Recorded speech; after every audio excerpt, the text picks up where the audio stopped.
ఏంటి ప్రొద్దుడే బంగారు తల్లి ఏదో భగవంతుడిని బలమైన కోరిక ఏదో కోరినట్టుంది. అదేం కాదండి నాన్నగారు.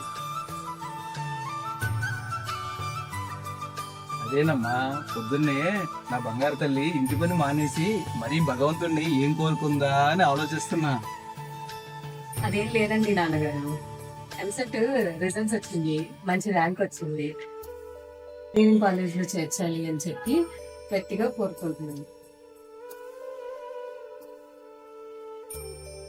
ఏ నాన్నగారు అలా నవ్వారు? ఏం లేదమ్మా, ఏడవలేక నవ్వాను అంతే. అదేంటి నాన్నగారు అలా అన్నారు? మరి ఎలా చెప్పనమ్మా, ఇప్పటి వరకు అన్ని క్లాసులు ఫస్ట్ క్లాసులో పాస్ అయిన నిన్ను ఇప్పుడు ఇంజనీరింగ్ చదివించే స్తోమత నాకు లేదు అని.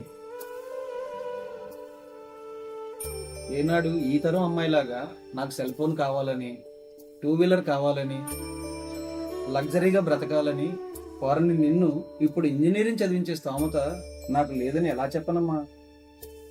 అలా బాధపడకండి నాన్నగారు. నాకు వచ్చిన ర్యాంక్కి ఏ కాలేజ్ లోనైనా ఫ్రీ సీట్ వస్తుంది. ఎటువంటి ఫీజు కట్టవలసిన అవసరం రాదు.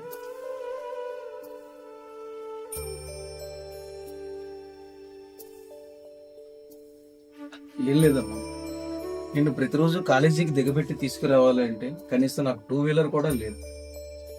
ఆటోలోనో బస్సులోనో పంపిద్దామంటే కనీసం రోజుకు 100 రూపాయలు అయిపోతుంది.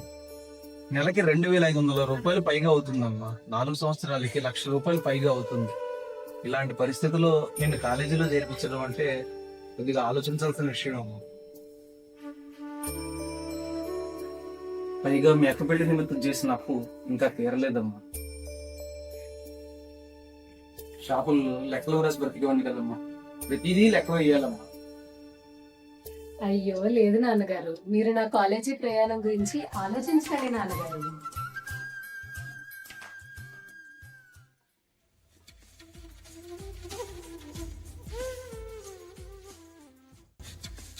మన గవర్నమెంట్ మహిళలకు ఇచ్చిన ఫ్రీ బస్ సర్వీస్ ఉంది కదా, ప్రతిరోజు నేను బస్సులో వెళ్ళొస్తాను. ఎటువంటి ఖర్చు ఉండదు. పైగా నా చదివిన తర్వాత ఒక మంచి ఉద్యోగం వస్తుంది కదా.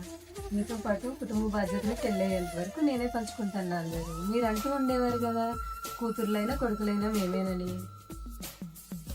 అవునమ్మా, నీలాగా ప్రతి ఆడపిల్ల అర్థం చేసుకుంటే ఏ ఆడపిల్ల తండ్రికి కూడా ఇంత ఆవేదన ఉండదమ్మా.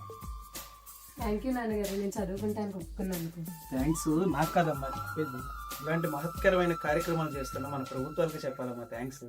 ఆర్టీసీ బస్సులలో ఉచిత ప్రయాణ సౌకర్యాన్ని పొందుతున్న మహిళా ప్రయాణికులకు వినయపూర్వక విజ్ఞప్తి. మన ప్రభుత్వం వారు మధ్యతరగతి, బీద, బడుగు, బలహీన వర్గాల ప్రయోజనాలను దృష్టిలో పెట్టుకుని మహిళలకు ఉచిత ప్రయాణ పథకం ప్రవేశపెట్టారు. దీని ద్వారా దూర ప్రాంతాల్లో షాపుల్లో పనిచేసే మహిళలు, సమీపంలోని పట్టణాలకు వెళ్లి పాలు, కూరగాయలు అమ్ముకునే మహిళలు, పాఠశాలలకు, కళాశాలలకు వెళ్లే విద్యార్థినులకు ఈ పథకం ఆర్థిక భారాన్ని కొంతలో కొంత తగ్గిస్తూ ఉంది. అయితే ఇక్కడ మనం గమనించాల్సిన విషయం ఒకటి ఉందండి. అవసరం కాకపోయినా కేవలం కాలక్షేపం కోసం ఉచిత బస్సు పథకాన్ని వినియోగించుకోవటం ఎంతవరకు భావ్యమో ఆలోచించండి. దీన్ని ఇంకో రకంగా దుర్వినియోగపరుస్తున్న ఒక వ్యాపార వర్గం ఉంది. ఉచిత బస్సులో ప్రయాణించిన 0 టికెట్ చూపిస్తే తక్కువ ధరకే చీరలు, వంటపాత్రలు, సరుకులు ఇలాంటివి ఇస్తామంటున్నారు. ఇది ఫక్తు వారి వ్యాపార మాయాజాలం. కాబట్టి మహిళా ప్రయాణికులారా, ప్రభుత్వ పథకాలు అవసరమైన అర్హులైన వారికి అందేలా వ్యవహరించడం మన బాధ్యత అని గుర్తెరిగి పెద్ద మనసు చేసుకుని చిన్నవారికి చేయూతనివ్వండి.